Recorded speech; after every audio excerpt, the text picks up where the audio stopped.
Welcome dear students. Set theory থেকে এই গুরুত্বপূর্ণ প্রবলেমটা কীভাবে সলভ করতে হবে সেটা তোমাদের আজকে দেখাবো। তোমরা স্টেপ বাই স্টেপ কীভাবে সলভ করছি সেটা দেখো, যাতে এই কনসেপ্টটা তোমরা অন্যান্য প্রবলেম সলভ করতে কাজে লাগাতে পারো।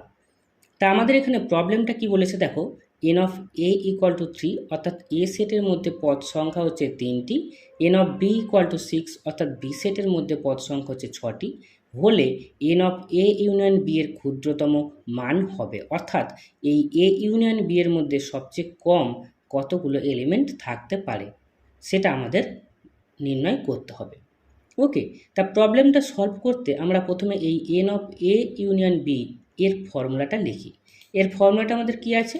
এর ফর্মুলাটা হলো n of A union B equal to n of A plus n of B minus n of A intersection B, যেখানে আমার এই এন অফ এ আর এন অফ বি এই দুটো মান আমাদের দেওয়া আছে। তা সেই দুটো মান আমরা লিখে নিই। প্রথমে এন অফ এ হচ্ছে 3 আর প্লাস এন অফ বি হচ্ছে 6, আর n of A intersection B এই মানটা আমরা জানি না, তাই এটাকে আমরা লিখে দিলাম। এবারে 3 আর 6 এই দুটোকে অ্যাড করলে কত পাচ্ছি? 9 minus n of A intersection B. এবারে দেখো আমাদের বলেছে কি n of A union B এর ক্ষুদ্রতম মানটা। তাহলে এর মানটা ক্ষুদ্রতম কখন হবে? না, যখন এই যে বিয়োগফলটা, এই বিয়োগফলটা ক্ষুদ্রতম হবে। এই বিয়োগফলটা ক্ষুদ্রতম হবে কখন? যখন এই যে নেগেটিভ মানটা, এই নেগেটিভ মানটা সবচেয়ে বেশি হবে। তাহলে এইটা বেশি হতে গেলে কি হবে? না, এ ইন্টারসেকশন বি এর মধ্যে সবচেয়ে বেশি কতগুলো এলিমেন্ট থাকতে পারে সেটা আমাদের দেখতে হবে। এখন দেখছি যে এ সেটের মধ্যে এলিমেন্ট সংখ্যা আছে কত? 3টি, আর বি সেটের মধ্যে আছে কটা?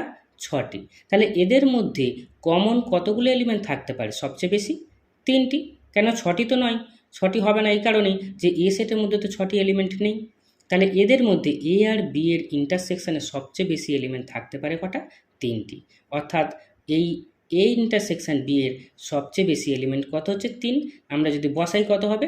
9 মাইনাস 3 ইকুয়াল টু হচ্ছে 6। অর্থাৎ এই এ ইউনিয়ন বি এর ক্ষুদ্রতম মান হচ্ছে কত? 6।